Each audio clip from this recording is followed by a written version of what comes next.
yesterday was the single deadliest day in Egypt since the revolution began. We now know that hundreds of people were killed and many more injured when security forces moved in to clear camps populated by supporters of the ousted leader Mohamed Morsi.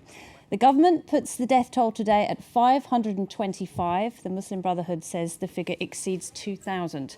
World powers, including the United States, have condemned the violence. The most damning statement came from Turkey, with Prime Minister Erdogan calling yesterday's bloodshed a very serious massacre.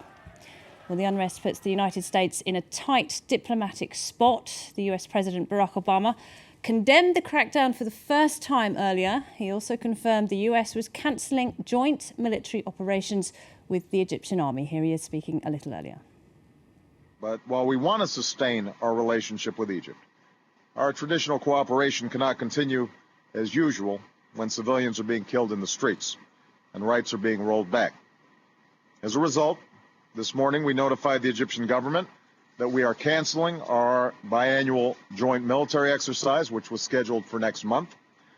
Going forward, I've asked my national security team to assess the implications of the actions taken by the interim government and further steps that we may take as necessary with respect to the U.S.-Egyptian relationship. Well, Egypt's interim government, meanwhile, has defended its actions, with the Prime Minister praising the, quote, restraint of his security forces. That government is today talking about what it sees as a criminal plan to demolish the pillars of the Egyptian state. We're here to discuss the situation in Egypt. I'm joined by Marie-Ange Barbarie. She's an Egyptian activist and a member of Voices of Egypt, a group which says it's dedicated to preserving the original aims of the revolution that toppled Hosni Mubarak. It's good to have you with us. Good evening. Also with me here in the studio is Moayed Harb, also an Egyptian activist. He voted for the now deposed President Mohamed Morsi, and you continue to support him. Totally. Good to have you with us. Thank you. Well, to talk about the prospects for the Egyptian economy amid all of this turmoil, and of course one of the factors that arguably caused this uncertainty in the first place, is Ali Fatimi. He's a professor of finance at the American Graduate School of Economics here in Paris. It's good to see you. In London tonight, Omar Ashour is a senior lecturer at the Institute of Arab and Islamic Studies at the University of Exeter. Thanks for joining us. Thank you. And in Cairo tonight, Mona Makram Abeid is a professor of political science at the American University in Cairo. She briefly served under President Mohamed Morsi as a member of the Shura Council, but later resigned to join the Tamarod movement that called for his removal. A very good evening to you. Well, before we hear from our guest tonight, let's get the very latest on the situation. François Catherine Stapley is in Cairo. And Catherine, today has really been about Egyptians counting their dead after the violence of yesterday. What is the situation now? Well, it's mostly been very calm here in Egypt today, except there was a sporadic incident of violence earlier on in the area of Giza. According to the Ministry of the Interior, 500 Morsi supporters stormed the headquarters of the Giza governorate, throwing Molotov cocktails and firing live ammunition. The headquarters caught fire, but then the protesters were dispersed by security forces using tear gas. And also this evening, the Muslim Brotherhood have called for protesters to come out into the streets and demonstrate against what they say has been a genocide against them. Now, I've been speaking to a Muslim Brotherhood spokeswoman earlier on, and she said that despite the curfew, of course, which is now in place here, and that will start at 9 o'clock this evening, they are adamant that they are going to protest this evening. What they're planning is various marches from different areas of Cairo. One of those marches will go to the Mustafa Mahmoud Square in Mohandesin. That's where they tried to set up a new sit-in yesterday after their sit-in at Cairo University was dispersed. Again, the security forces moved them on from there. Now, one of those marches, too, is going to leave from the Iman Mosque in Nasser City. That's where there are more than 200 bodies of the people killed yesterday in the Rab al-Adawiyya sit-in. They're waiting there, with the families are waiting to bury their dead there. And that is also where the Muslim Brotherhood's saying that they're going to set up a new sit-in. Now, yesterday we heard from the Ministry of the Interior that the state is not prepared to tolerate any more sit-ins being set up in the country. And also we've had a statement from the Ministry of the Interior earlier on saying that they have authorised the police to use live ammunition against anyone attacking state institutions or security forces. So the situation here tonight is quite tense. All right, Catherine, thank you very much indeed. And as we can see, the situation in Cairo is still volatile after, as I say, the deadliest day since the revolution began. Moayed Harb, a lot of blood has been spilled in Cairo after the past 24 hours. Absolutely. Why then is the Muslim Brotherhood calling for more protests, calling for its supporters to come out onto the streets when inevitably there is going to be more violence? It's quite simple. Firstly, about the live ammunition by the protesters, I want to say that I went to Rabaa.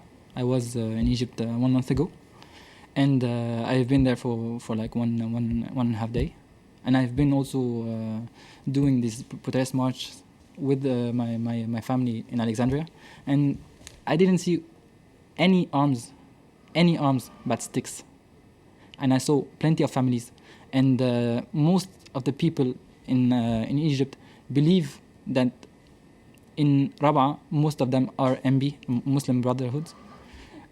It's a wrong information. You have to go to see and believe that in Rabaa we are all protesters against. Okay, I understand that, and I understand that there is still a lot of fact-finding to do when it comes to what happened yesterday, but why call for more protests? Why call for people to come out on the streets if there is inevitably going to be more violence and more bloodshed? Firstly, either what we believe in, it's either we live truly or we die. Why? So no room for compromise? No, it's not about compromise. It's because we lived 60 years under the military oppression, and we didn't have the right to vote, to believe in anything. So today, after we did this revolution, how can we believe in, I mean, our dream was freedom and justice, and today all this has been taken off. Okay, well, let's put that to your fellow Egyptian, Marie-Ange Barbarie. You're here with us as well. Can you respond to what was just said? I think it's a very sad thing to see this kind of answers. I would like first to say that I totally agree with you. Any blood is too much blood. And personally, I don't understand this state of mind where you know very well that you are putting your brothers, your sisters, your children in danger, and you're not hesitating one moment to send them straight away to death. Just because you believe in something. 60 years of oppression, excuse me. Yes. But you were not the only one oppressed. All the Egyptian people were oppressed. Did I say that I was the only one? No, you didn't say that you were the only one. And you say that we've been oppressed during 60 years, so now we have a dream and we're going to speak it up. I didn't cut you, so I didn't cut you. I didn't interrupt you. Yes. Let Marie-Ange Barbarie finish. Go on, please. So, excuse me, but the revolution, first, you didn't do it. When you say we, no, sorry, you joined the revolution, but you didn't do it. I mean, where did you get this information from? I don't know. It's not a big problem. But I think the point is... The point is, that's what I want to say. You both agree that Hosni Mubarak had to go, all right? At that point, you would agree. At this point, 2.5 years later, you're saying there is no possibility that you can ever work out compromise with the people who didn't want to live under Hosni Mubarak, but they didn't want to live in a theocracy either. No, that's not my opinion. My opinion is if we do let the military intervene every time he wants to, then there won't be any democracy. There is no democracy in the world which was based on blood. Tell me just one and only democracy which was made from a coup and a blood bay like this one and survived. Okay, well, let's take that point and put it to our guest in Cairo, Mona Makram Abeid.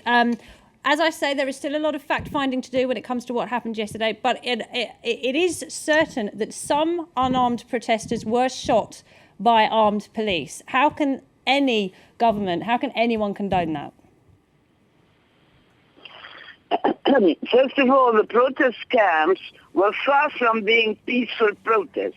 If you see the amount of weapons that were caught this morning, you would think that this was a war zone and not a peaceful protest camp. On the other hand, the security forces have used the utmost restraint when they went into the first camp, protest camp, if you want to call it that way, in Nahda with as little casualties as they could. The third thing is that so many steps were taken before this dispersion that every opportunity was given to them to accept, and that's why the security forces were so late to intervene. First of all, there was mediation. Then there was a call from the Sheikh Al-Azhar to join a reconciliation dialogue. Third, there was calls from the army, from the police, from the government for a safe exit for those who want to go out. Nothing was done. They refused everything. So there was nothing left. When things turned so bad at the end, it was almost mass killing. The security had to intervene within the law. They did not intervene contrary to the law. The law says if the national security is in danger, is in jeopardy, then the security forces must come in. It is their duty. Okay. And a non-intervention is a crime. It's not the intervention that is a crime. Okay, the Mona. All right, non-intervention Mona. is a crime. All right, Mona. Let's get a response to that from Moayed Hab. Firstly, I went to Rabaa, and if that it was a war zone like Madam Miss Ibed says, there will be a real war. Because if I do have a weapon and I see someone shooting at me, shooting at my child, I will automatically respond. I didn't see anyone responding. Most of the people dying today, since the coup, are all from Rabaa. Tell me where are the weapons? Because like Khaled Said, you do remember the first one who had been killed because he did protest against the police. What did the police did? They did put it in his pants, a joint and some marijuana. So having Rabaa empty and now putting some, I can't believe in the police because the police, I saw them by myself doing wrong. So now when I see the police putting arms in Rabaa, if it's from the police or not, these arms, if they were already on place, they would have been a real war. Because if I have a weapon, if I see you killing my wife, do you believe I will shut my mouth and I won't do anything? No.